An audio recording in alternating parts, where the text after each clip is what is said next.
La pregunta, ¿cuál es el sentido de la vida? Es una pregunta que está enmarcada eh, para suplir una necesidad humana, la necesidad de entender, la necesidad de tener certezas. Es una necesidad que si la suple el humano, bien sea con conocimiento o con imaginación, eh, le da certeza de qué es y de para dónde va. Desde ese punto de vista, entonces la respuesta a esa pregunta ya estaría dada, pues el único sentido que podría tener la vida es el que cada quien quiera darle. Y, pero a pesar de esto, se puede ahondar un poco en esa pregunta que ha sido materia pues, de investigación por muchos años. Reconozco que hay dos caminos que pretenden dar cuenta de esa pregunta. Uno es el camino de demostrar que la vida tiene un sentido ya predefinido, un destino, y el otro es el camino de la causalidad.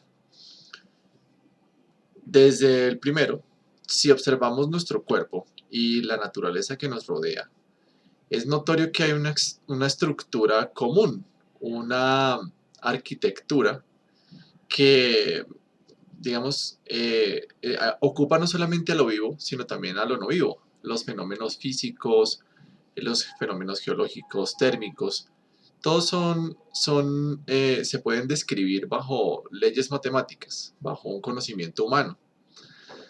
Eh, Incluso si nosotros consideramos si nos comparamos con el universo, y esa comparación resulta abrumante, puesto al inmenso tamaño de lo que nos rodea y el pequeñísimo espacio que nosotros ocupamos en él. Eso nos hace, digamos, entender que a pesar de lo pequeños que somos, rompemos ese patrón de todo lo que conocemos como organismos vivos. Y nos podemos reconocer como algo realmente diferente porque somos ineficientes en el uso de energía, no como el resto de la materia, y todo lo hacemos al parecer para suplir una intrínseca necesidad de seguir existiendo. Entonces, pues digamos que bajo la conciencia de que somos singularmente especiales surgen algunas preguntas fundamentales que nos permiten entender nuestra naturaleza.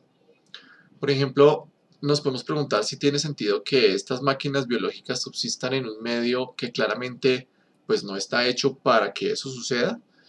Pareciera que existe algún propósito para nosotros.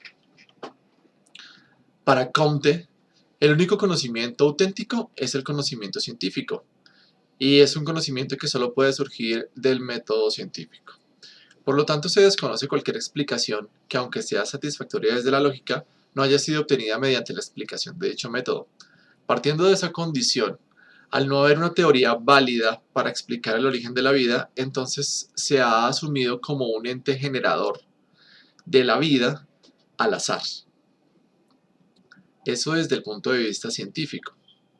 Sin embargo, considerar el azar como el responsable de que la materia inerte se convierta en un ser vivo, pues es algo que raya en las probabilidades de lo imposible.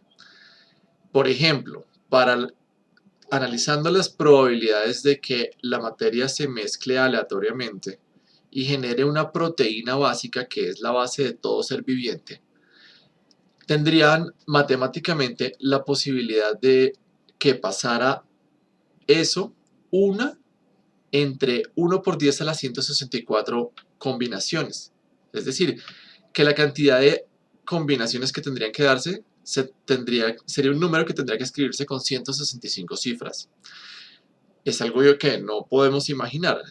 Sin embargo, si lo vemos desde la cantidad de tiempo que se necesita para que se den esas interacciones, se podría calcular un tiempo de 2,8 por 10 a la 107 años. Y si vemos bueno, si miramos la información científica del tiempo que lleva este universo existiendo, vemos que ese tiempo está calculado en 1,35 por 10 a la 10 años. Es decir, que al universo no le habría alcanzado el tiempo, al azar no le habría alcanzado el tiempo del universo para crear esa única proteína viva. Por lo tanto, pues se hace evidente que es algo improbable. Y no solamente es crear una proteína, sino que además es que esas proteínas no están solas, si se relacionan con otras e interactúan en una pequeña área en común, y además están rodeadas por una membrana para configurar lo que conocemos como una célula. Y si uno considera todas esas probabilidades, las calcula, pues digamos que sería un número increíblemente grande, y sería pues muy fácil de definir con la palabra que fuera imposible. Por lo tanto, se necesita de una explicación que trascienda el tiempo, algo que se parezca al infinito o algo que se parezca a lo eterno. Vamos a colocar un ejemplo de lo que acabamos de decir. Si un visitante de otro planeta llega al nuestro y encuentra en una isla un faro abandonado, un faro de señalización, este visitante pensaría que ese faro fue esculpido como un resultado azaroso de la acción de la erosión sobre esos materiales, sobre los materiales de la isla, o probablemente su lógica le brindaría el entendimiento de que esa construcción tiene un diseño y un propósito inteligente. Pues bueno, la idea de que una molécula tan compleja como el ARN surja sin la intervención de una planeación o sin el control de un ente inteligente, pues tampoco suena racional. Ok, presentados entonces los argumentos que sustentan la posible creación inteligente de la vida, entonces podemos evidenciar que lo que se hace es solamente una descripción del problema, pero no se explica cómo fue la creación de la vida y no se explica cuál es el propósito de la misma. ¿Por qué habría un propósito de la vida? Se hace una descripción, más no una explicación del por qué. Realmente es solamente trasladar la pregunta a un nivel más complejo, pero igual la respuesta sigue ausente. De esta manera, es como siempre las interpretaciones del conocimiento confluyen hacia un vacío que se pretende rellenar con la misma respuesta que hemos puesto los humanos desde que somos humanos. Y esa respuesta es Dios. Ahora bien, si se analiza el sentido de la vida como una relación de causas y consecuencias sucesivas, tampoco habrá un final diferente al obtenido por el camino teológico. Nuestro conocimiento aún no es suficiente para ahondar hasta el origen o demostrar que no hubo un origen. Hace más de 20 siglos, Sócrates afirmó que la realidad está fuera del alcance del entendimiento humano. Y más acá, en el siglo XVIII, David Hume abordó el problema epistemológico y afirma que las limitaciones del conocimiento humano le impiden comprobar la existencia de una razón divina. Aún sigue siendo así. El tema del sentido de la vida es todavía materia de debate.